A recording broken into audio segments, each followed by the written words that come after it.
Hi everyone, so welcome back to my channel. Today we're doing something a little bit whimsical. I'm working on a Johanna Basford coloring page. This one is a wreath of flowers, and while it's beautiful, I felt like it needed a little twist. So I decided to sprinkle in some fantasy creatures of my own imagination, because who doesn't want a few flying lizard mice crawling around their coloring pages? So if you're new here, I love coloring and making things just a little bit weirder than they were intended. I also do Bible and junk journaling, so if that's your cup of tea, go ahead and like and subscribe and say hi in the comments. So starting with this wreath, Johanna's floral work is always, stunning. It's elegant, the line work is really nice and smooth, it's very symmetrical, but I felt like it was lacking a little character. I decided to put my own little creatures in here. The first little friend I'm adding is kind of a mix between a lizard, a mouse, and maybe a dragonfly. It's perched on the top of the wreath like it's claiming its throne. One of the hardest things about altering coloring pages is you have to ignore the line works that is already there. And that can be a bit difficult because you can't see very clearly what you're doing. Usually once I draw the creature, I'll go ahead and put a thin coat of paint over it so I can kind of see where it's at and know where I'm going with it. One of my least favorite things about altering coloring pages is that moment when the fear hits you and you're like, don't do this, you're gonna ruin it, you're gonna mess it up so badly, especially when something's in a book like this. You can't just like tear it out and move on because it's in the book. But my favorite thing is whenever you're done and it looks so cute and you're happy with it. So hopefully that's gonna be one of those days. Even if you ruin it, the point of art is to have fun. It's not really about getting it perfect or getting it right. It's just about making it unique to you. Just so happens that my you is a little weird. So the second creature I'm drawing, I wanted to hang down from the center of the wreath. So it's kind of like a monkey, but I didn't want it to be furry. So I gave it like these 3 horns and this like spiny back. And I tried to make the ears maybe a bit bigger than what you would think of like a normal monkey. I tried to make the ears pointed, but then it looked creepy instead of cute. I didn't want that. So if you're watching this thinking, I could never draw creatures like that, trust me, you can. The trick is just don't try to be accurate.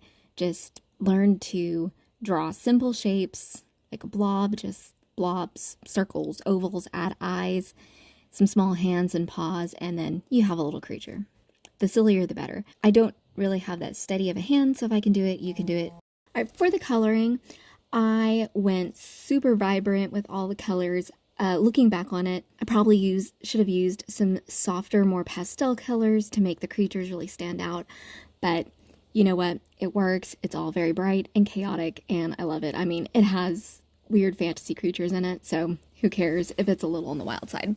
All right, so for my third creature, unfortunately, I was out of frame whenever I colored it. For my last little creature, I drew this kind of mouse shape for my little mouse.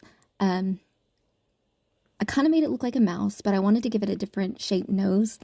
So I gave it this kind of triangular, almost beak-like nose, maybe something similar to maybe a koala, but a bit more triangular, and gave it scales on its belly and colored it green. And if you have never tried to do this, I would encourage you to do it. If you are just certain that you cannot freehand draw, you can always, get carbon paper and trace some extra creatures onto your page. But there is something about creating unique works of art that really do something for you psychologically. We live in a world that is obsessed with overconsumption.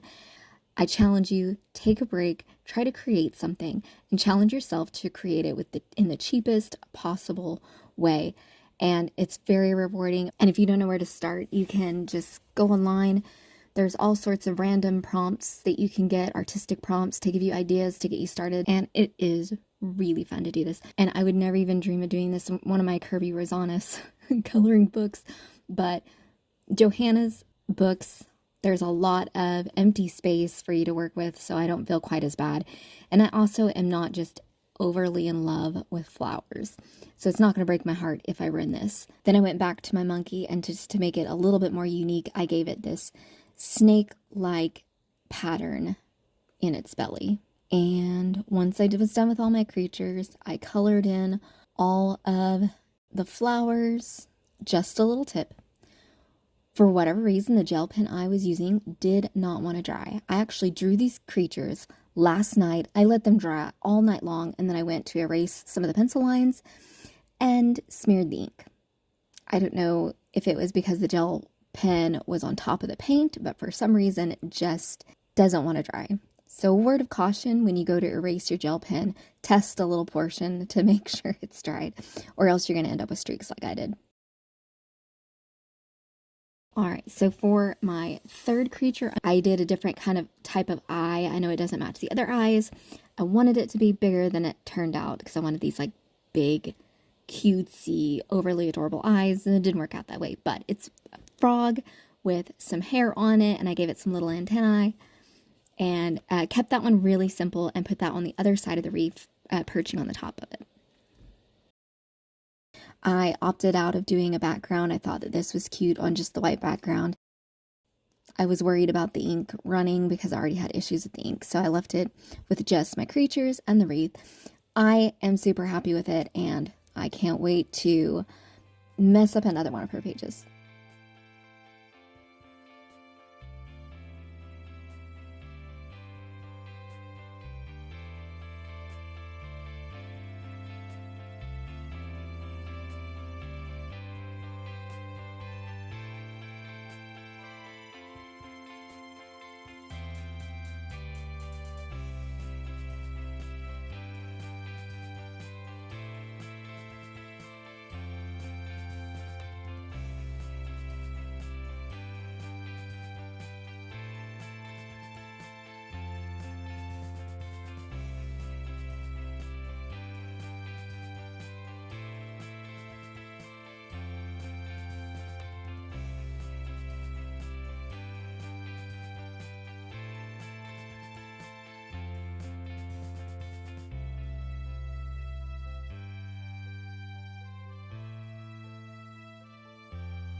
Honestly, this whole page feels a lot more unique, and I love it way more than if I just colored a bunch of random flowers.